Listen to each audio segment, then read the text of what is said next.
Qu'Allah vous bénisse et que la paix, la miséricorde et les bénédictions d'Allah soient sur vous tous. Aujourd'hui, nous allons répondre à une question qui touche profondément le cœur de tout croyant et qui interroge aussi beaucoup de nos frères et sœurs chrétiens ou de toute autre confession qui cherchent sincèrement à comprendre la justice d'Allah. Le jour du jugement, Allah enverra-t-il un prophète pour éprouver les gens de la fitra, c'est-à-dire ceux qui n'ont jamais reçu de message, ceux à qui l'appel de l'islam n'est jamais parvenu? Je vais vous répondre directement, sans détour, car c'est ma méthode. Oui, selon l'enseignement le plus solide tiré du Coran et de la Sunna authentique, Allah enverra effectivement une épreuve, un test, pour ces catégories de personnes précises le jour du jugement, avant qu'aucun jugement définitif ne soit prononcé sur elles. Ce n'est pas une opinion personnelle, ce n'est pas une spéculation humaine, c'est une réponse fondée sur les textes, et je vais vous montrer précisément d'où elle vient, comment les savants l'ont comprise, et pourquoi elle révèle une facette absolument magnifique de la justice et de la miséricorde d'Allah. Cette question est fondamentale, mes frères et sœurs, parce qu'elle touche à l'un des piliers de notre croyance, la justice absolue d'Allah.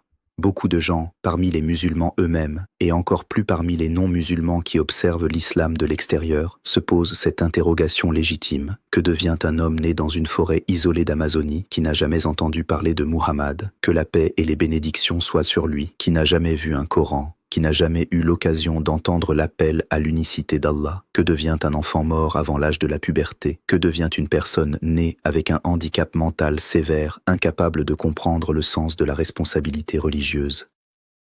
Que devient une personne née dans la période entre deux prophètes, ce qu'on appelle la fatra, cette interruption de la révélation, comme cela s'est produit entre Jésus, que la paix soit sur lui, et Muhammad, que la paix soit sur lui? Si nous répondons hâtivement, sans nous appuyer sur la science religieuse authentique, nous risquons de tomber dans deux extrêmes tout aussi dangereux l'un que l'autre.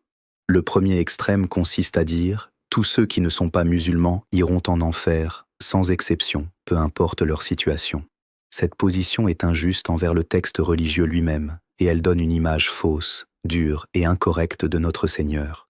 Le second extrême consiste à dire « peu importe la croyance, tout le monde ira au paradis, car Allah est miséricordieux ». Cette position ignore des centaines de versets clairs sur la nécessité de la foi et nie l'importance même de la mission prophétique. La vérité, comme toujours dans notre religion, se trouve dans la voie du milieu, la voie de la balance, la voie de la justice parfaite d'Allah, que nous allons détailler ensemble aujourd'hui. Avant d'aller plus loin, laissez-moi vous demander une faveur simple, mais qui compte énormément pour la diffusion de cette connaissance. Abonnez-vous à cette chaîne si ce n'est pas encore fait, appuyez sur le bouton « J'aime » pour cette vidéo et surtout, partagez-la avec vos proches, vos amis, vos groupes de discussion. Sachez que celui qui guide quelqu'un vers le bien a une récompense semblable à celui qui l'accomplit, comme nous l'enseigne le hadith authentique rapporté par l'imam Muslim. Alors ce simple geste de partage peut devenir, avec la permission d'Allah, une source de bénédiction continue pour vous, même après votre mort, si cette vidéo continue d'être visionnée et de bénéficier aux gens. Commençons par le principe fondamental que le Coran établit avec une clarté totale. Allah dit dans la sourate Al-Isra, verset 15, « Quiconque se guide seulement pour lui-même, et quiconque s'égare uniquement à son propre détriment. Nul ne portera le fardeau d'autrui, et nous n'avons jamais puni un peuple avant de lui avoir envoyé un messager. » Ce verset, mes frères et sœurs, est la pierre angulaire de toute notre discussion. Retenez cette phrase. Nous n'avons jamais puni avant d'avoir envoyé un messager. Cela signifie qu'Allah, dans sa justice absolue, ne tient personne responsable d'un message qui ne lui est jamais parvenu. C'est un principe juridique et théologique d'une clarté totale. Ce principe se retrouve également dans la sourate An-Nisa, verset 165, où Allah décrit la sagesse de l'envoi des prophètes en ces termes. Nous avons envoyé des messagers, annonciateurs et avertisseurs, afin qu'après la venue des messagers, il n'y ait plus pour les gens d'arguments devant Allah. Réfléchissez à cette formulation magnifique, afin qu'il n'y ait plus pour les gens d'arguments devant Allah. Cela signifie que la mission des prophètes a précisément pour objectif de couper court à toute excuse, à tout argument que quelqu'un pourrait présenter le jour du jugement en disant « Ô Seigneur, personne ne m'a informé, personne ne m'a expliqué, je ne savais pas ». Si un tel argument reste valable pour une personne donnée, alors la justice d'Allah exige qu'il ne la punisse pas sur cette base, car lui-même a établi ce principe.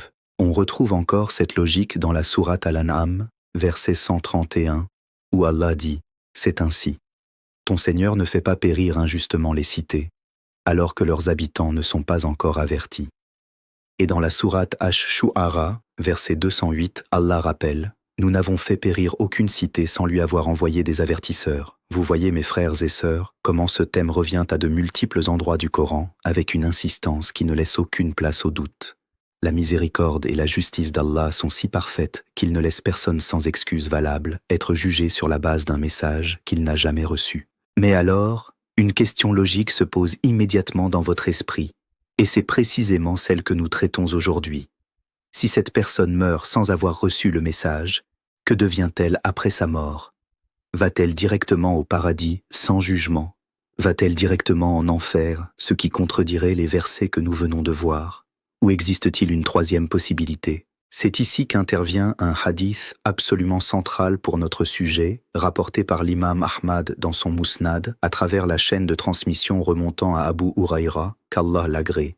Le prophète, que la paix et les bénédictions soient sur lui, a dit que 4 catégories de personnes se présenteront devant Allah le jour de la résurrection, chacune avec une excuse légitime aux yeux des hommes. Le sourd, qui n'a jamais pu entendre quoi que ce soit.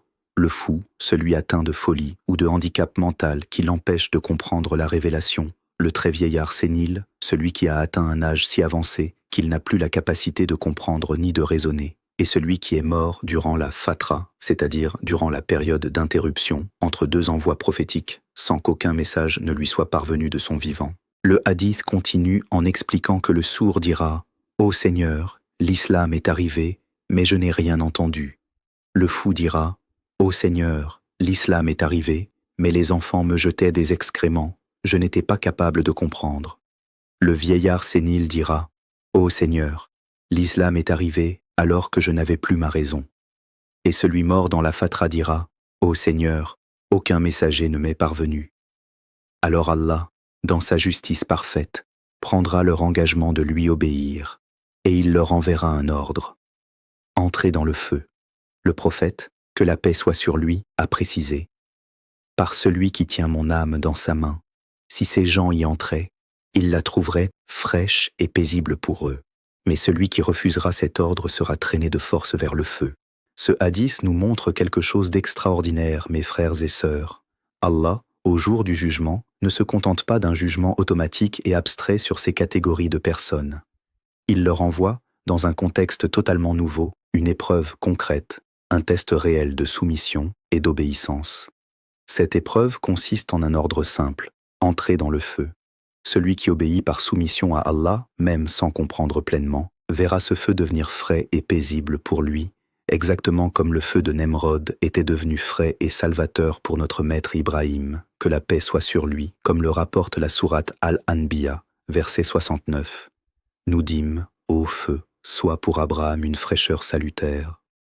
Celui qui refuse d'obéir, révélant ainsi sa vraie nature intérieure de rébellion et d'orgueil, sera contraint d'y entrer contre son gré et ce sera pour lui une véritable punition. N'est-ce pas là, mes frères et sœurs, une manifestation absolument sublime de la justice divine?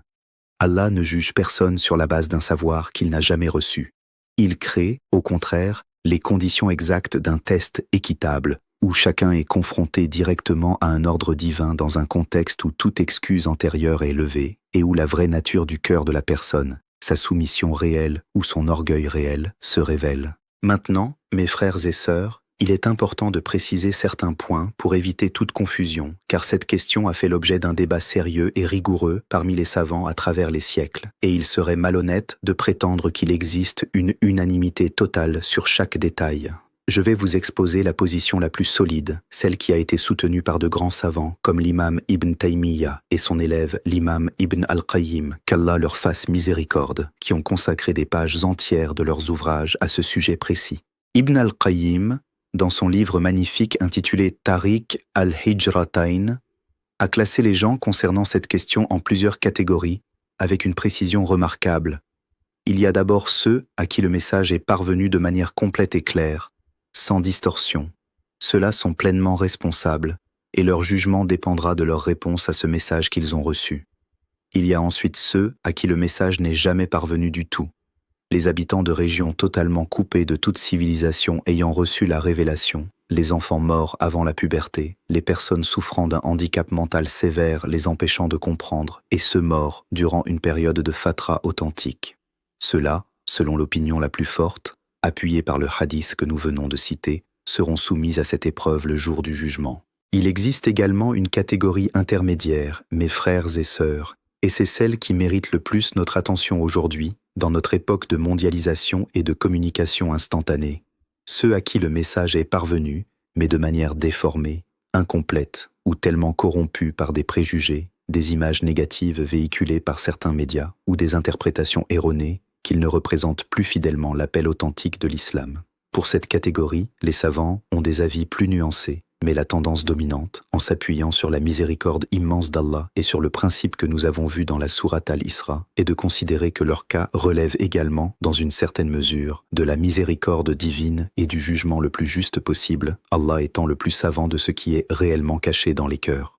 Il est essentiel ici, mes frères et sœurs, de rappeler un principe que le prophète, que la paix soit sur lui, a lui-même énoncé de manière magnifique. Allah n'a envoyé aucun prophète sans qu'il ait le devoir de guider son peuple vers ce qu'il savait être bon pour eux et de les avertir de ce qu'il savait être mauvais pour eux. Cela signifie que même avant l'envoi formel des prophètes, Allah a placé en chaque être humain une disposition naturelle, ce que nous appelons la fitra, cette conscience innée de l'existence d'un créateur unique. Le prophète, que la paix soit sur lui, a dit dans un hadith authentique rapporté par Al-Bukhari et Muslim, « Chaque nouveau-né naît sur la fitra, ce sont ensuite ses parents qui en font un juif, un chrétien ou un masdéen. » Cette fitra, cette nature primordiale, constitue en elle-même une forme de preuve intérieure, une boussole spirituelle qui pousse l'être humain, s'il n'est pas corrompu par son environnement, à reconnaître intuitivement l'existence d'un Dieu unique et transcendant, comme le confirme la sourate Ar-Rum, verset 30. Dirige tout ton être vers la religion en pur monothéiste. Telle est la nature avec laquelle Allah a créé les hommes. Pas de changement à la création d'Allah. Voilà la religion droite, mais la plupart des hommes ne savent pas. C'est pour cette raison, mes frères et sœurs, que même les personnes n'ayant jamais reçu de message prophétique explicite ne sont pas totalement dépourvues de repères. La création elle-même, l'ordre parfait de l'univers, la conscience morale innée présente chez tout être humain sain d'esprit, constituant des signes que le Coran appelle des ayats, des signes qui parlent d'eux-mêmes. Allah dit dans la sourate Fussilat, verset 53, « Nous leur montrerons nos signes dans l'univers et en eux-mêmes, jusqu'à ce qu'il leur devienne évident que c'est cela la vérité. » C'est pourquoi une personne qui, malgré l'absence de message formel, aurait rejeté même cette conscience naturelle, qui aurait sciemment choisi l'arrogance et le rejet de toute forme de spiritualité, alors que son cœur lui indiquait clairement la présence d'un Créateur, ne bénéficiera pas nécessairement de la même excuse que celle dont le cœur était sincèrement en recherche de la vérité. Permettez-moi maintenant de vous donner un exemple concret pour illustrer cette question, un exemple que je partage souvent avec les personnes qui viennent me poser cette question en privé. Imaginez un homme vivant dans une région extrêmement reculée, n'ayant jamais eu le moindre contact avec une religion révélée, mais qui, en observant le ciel étoilé, la beauté de la nature, la précision du cycle des saisons, ressent en lui une certitude profonde qu'un être suprême a nécessairement créé tout cela avec sagesse.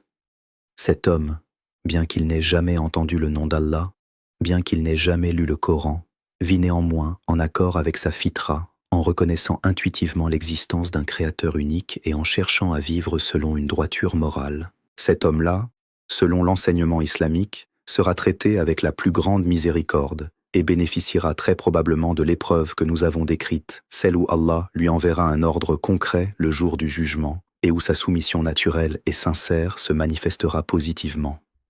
À l'inverse, imaginez un autre homme vivant dans les mêmes conditions d'isolement, mais qui, par pur orgueil, décide de se déclarer lui-même divin, ou qui rejette consciemment toute notion de moralité, de justice ou de transcendance, alors même que sa conscience intérieure, sa fitra, lui indiquait clairement le contraire. Cet homme-là ne bénéficiera pas de la même excuse, car le problème chez lui n'est pas un manque d'information, mais un rejet délibéré de ce que son propre cœur lui indiquait déjà. Cela nous amène à une application extrêmement importante pour notre vie quotidienne, mes frères et sœurs, et c'est le point sur lequel je veux insister avec force. Cette discussion théologique, aussi fascinante soit-elle, ne doit jamais devenir une excuse pour nous, musulmans vivants aujourd'hui, de relâcher notre effort de transmission du message. Certains pourraient être tentés de se dire Puisqu'Allah est si miséricordieux envers ceux qui n'ont pas reçu le message, pourquoi devrais-je me fatiguer à prêcher, à expliquer, à partager l'islam autour de moi? Cette logique est totalement erronée et contraire à l'esprit même de notre religion. Car en réalité, vous, qui regardez cette vidéo aujourd'hui, si vous avez maintenant connaissance de ces vérités, le message vous est parvenu et donc l'excuse de l'ignorance ne s'applique plus à vous. Et si vous avez la capacité de transmettre ce message à d'autres et que vous ne le faites pas par paresse, vous portez une part de responsabilité dans le fait que ce message ne leur parvienne pas correctement. Le prophète, que la paix et les bénédictions soient sur lui, a dit dans un hadith authentique rapporté par l'imam al-Bukhari, « Transmettez de moi, ne serait-ce qu'un seul verset. » Ce hadith est d'une simplicité et d'une puissance extraordinaire. Il ne s'agit pas de devenir un savant accompli avant de pouvoir parler de l'islam autour de vous. Un seul verset, une seule parole de sagesse, un seul bon comportement exemplaire peut suffire à planter une graine dans le cœur d'une personne, graine qui, avec la permission d'Allah, pourra germer plus tard. Je voudrais également, mes frères et sœurs, aborder un point que beaucoup de nos frères et sœurs chrétiens qui nous regardent aujourd'hui pourraient légitimement se demander. Est-ce que cette discussion signifie que l'islam considère que toutes les religions se valent ou que peu importe la croyance du moment que le cœur est sincère? La réponse est clairement non, et il est important d'être honnête et clair sur ce point, sans aucune ambiguïté. L'islam enseigne fermement que la foi authentique en l'unicité d'Allah et dans le message final apporté par le prophète Muhammad, que la paix soit sur lui, est la voie du salut, comme le confirme la sourate Al-Imran, verset 19. Certes, la religion acceptée d'Allah, c'est l'islam. Ce que nous discutons aujourd'hui ne concerne absolument pas ceux à qui le message authentique de l'islam est parvenu clairement et qui ont eu l'opportunité de l'examiner sincèrement. Cela concerne uniquement, très spécifiquement, ceux qui n'ont jamais eu cette opportunité par des circonstances totalement indépendantes de leur volonté. La différence est capitale et elle repose entièrement sur la justice parfaite d'Allah qui ne tient personne responsable au-delà de sa capacité et de ce qui lui est réellement parvenu, comme le confirme la sourate Al-Baqarah, verset 286.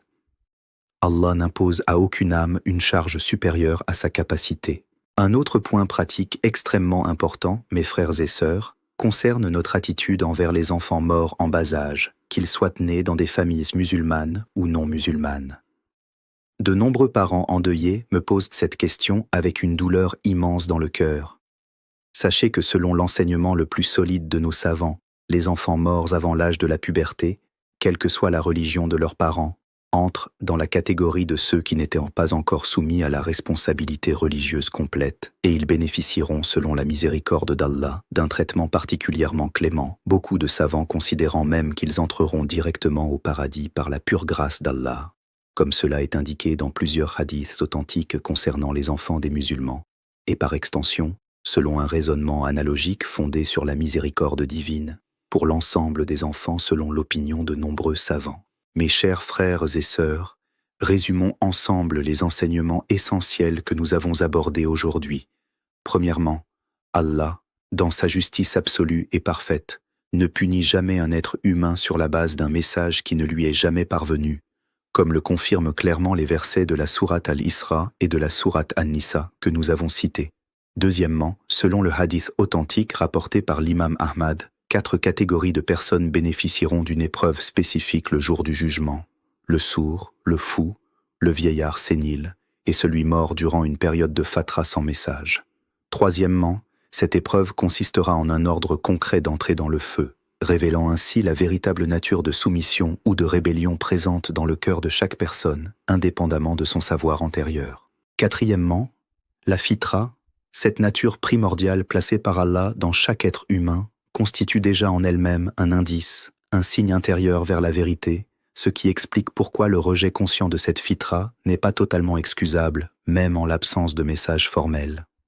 Et cinquièmement, cette discussion théologique ne doit jamais devenir un prétexte à la paresse dans la transmission du message, bien au contraire, elle doit renforcer en nous le sentiment d'urgence et de responsabilité, car nous, qui avons reçu ce message aujourd'hui, n'avons plus d'excuses devant Allah si nous choisissons de le garder pour nous-mêmes. Que retenir concrètement de tout cela, mes frères et sœurs? D'abord, une immense gratitude envers Allah pour nous avoir guidés vers l'islam, pour avoir fait parvenir jusqu'à nous ce message à travers les siècles et les générations, malgré toutes les distances et toutes les difficultés. Cette gratitude doit se traduire concrètement par une pratique sincère et assidue de notre religion, et non par une simple connaissance théorique stérile. Ensuite, une responsabilité renouvelée envers ceux qui nous entourent, nos voisins, nos collègues, nos amis de toute confession, car nous avons désormais le devoir, ne serait-ce qu'en transmettant un seul verset comme nous l'a enseigné le prophète, que la paix soit sur lui, de leur faire parvenir cette lumière avec sagesse, douceur et respect, sans jamais imposer, sans jamais insulter, mais en suivant l'exemple même du Coran, quand Allah dit dans la sourate An-Nahl, verset 125. Appelle au sentier de ton Seigneur avec sagesse et bonne exhortation. Enfin, mes frères et sœurs, une confiance totale et apaisée dans la justice parfaite d'Allah, qui ne laisse jamais personne être traité injustement, pas même d'un poids d'atome, comme le confirme la sourate An-Nisa, verset 40. Certes, Allah ne lèse personne, fût-ce du poids d'un atome. Cette confiance doit apaiser notre cœur face aux questions difficiles concernant le sort des proches non musulmans, des enfants disparus, des peuples éloignés, n'ayant jamais entendu parler de l'islam.